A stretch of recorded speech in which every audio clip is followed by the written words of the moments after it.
Hi, I'm Kari with Connection Centered Parenting. Welcome to our conversation. Today, I wanted to spend some time talking about trust building plans. You see, rebuilding trust with your teen isn't about big, grand gestures, it's about small, steady steps. Today, I want us to spend some time breaking down how to earn their trust through thoughtful freedoms, reliable check ins, and clear follow through. You see, I want to take a minute to talk about why trust fractures. Because you see, trust often breaks not because of mistakes or because of how those mistakes are handled. If a teen feels judged or micromanaged after a slip up, they're often very less likely to be honest the next time. Building trust is less about being perfect and more about being consistent and reliable. Think of trust like a bridge. Every time you follow through on your work, a new plank on the bridge is laid. But when promises are broken or expectations aren't clear, it's like knocking a piece of that bridge right out. Today, I want us to talk about how to rebuild that bridge with intention and reliability. All right, step one, offering small freedoms. Choosing low stakes areas where you can safely extend more trust, like managing their own homework schedule or picking their own study hours. When they succeed, then you can celebrate it. When they slip up, it's a learning moment, not a chance for you to yank back all their freedom. An opportunity like, look, I'm giving you control over your weekend chores this time. If you can keep up, we'll keep this freedom thing going. It's not about saying, I trust you with everything, but more like, I'm going to give you this piece and see if it works. If it does, we can build from there. Okay, step two, establish a check-in rhythm. Trust doesn't grow in silence.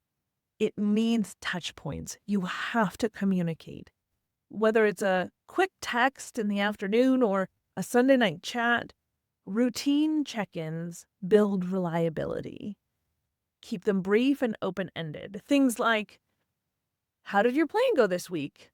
Anything you want to adjust? Make this a two-way street. Conversations like this are important. Share something small about your own week so that it is not feeling like an interrogation, but more like a conversation. Teens are extraordinarily sensitive to interrogation. They feel interrogated regularly, so we need to make sure that we keep our conversations calm and in both directions.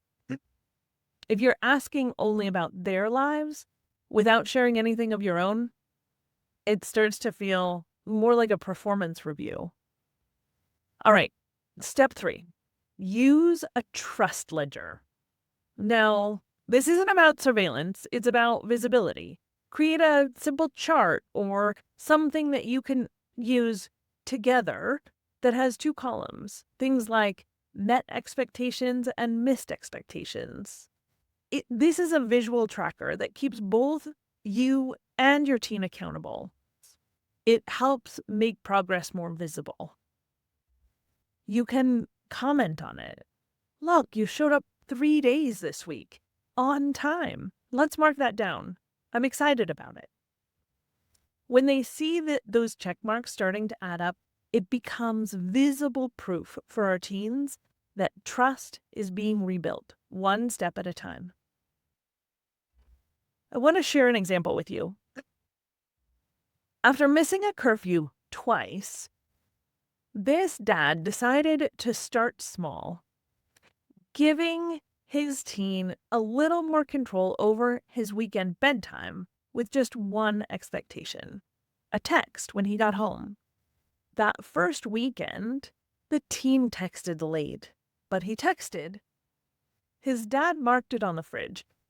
Over the next month, those check marks became a habit, and the teen earned back his later curfew.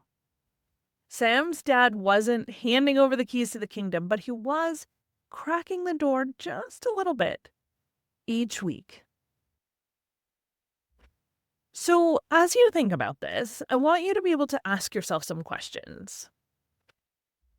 First, I want you to think about what's one small freedom that I can safely test with my teen this week. Next, I want you to think about and spend some time wondering how often will I check in without micromanaging and create a plan for yourself. And then finally, what will our trust reward look like?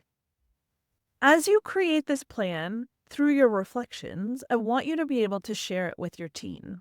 Having these kinds of conversations are really, really important, but it's important for you as a parent to get clear about this first. Okay. Rebuilding trust isn't stacking, it is more like stacking small bricks. It's not a big grand gesture. You don't rush it. It's important that you layer it intentionally on purpose so our teens can be successful, and so can you. By granting freedom, maintaining open check-ins, and tracking success visually, you and your teen get to watch that wall of trust get stronger one step at a time. Even if you have to rebuild it one plank at a time, this forward momentum matters a lot. Thanks so much for connecting with us. I love to hear your stories. Please send me messages, look for me online. You are welcome to get more tips and ideas at connectioncenteredparenting.com. Thanks so much for joining us today.